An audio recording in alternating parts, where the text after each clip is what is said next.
Fresh changes are coming to the Nexus, and this time we're focusing on the core gameplay experience.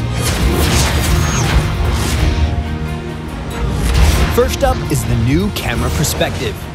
The in-game view has been increased to give you better visibility and clarity as you fight alongside your team.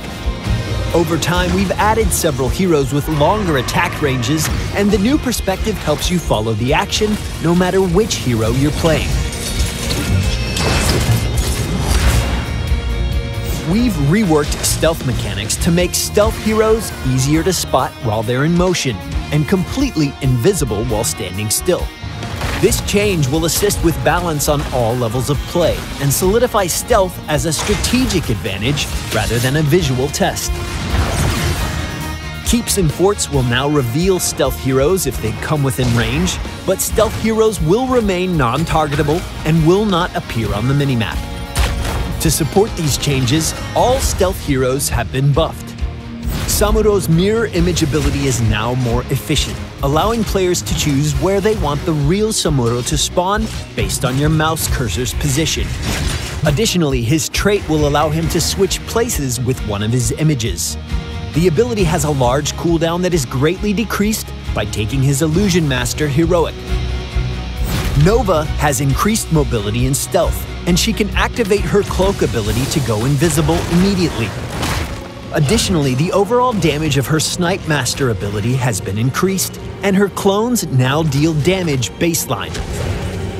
Valera gains a mid-distance teleport after breaking stealth, and her silence and blind abilities have had their durations increased.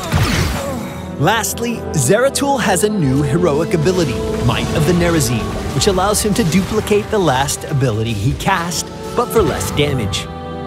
His Vorpal Blade ability allows him to teleport to the last unit he struck with a basic attack for a short time. Another major focus has been ensuring that the early game is meaningful and engaging without increasing the overall match length. Towers now have infinite ammunition, encouraging you to actively push with your minions in the lane to destroy forts, instead of defeating enemies' minions and passively waiting for their defenses to fall. Standalone towers have been removed, but the experience they granted and the damage they dealt has been added to the remaining structures. Also, each map's first objective timer has been standardized to either 90 seconds or 3 minutes. Both have a 30-second warning, so you have time to prepare. Even region globes have been updated. They will transition into a neutral state after a few seconds, allowing them to be picked up by either team. Your actions in the lane will matter more, and small skirmishes can now have a greater impact on the overall outcome.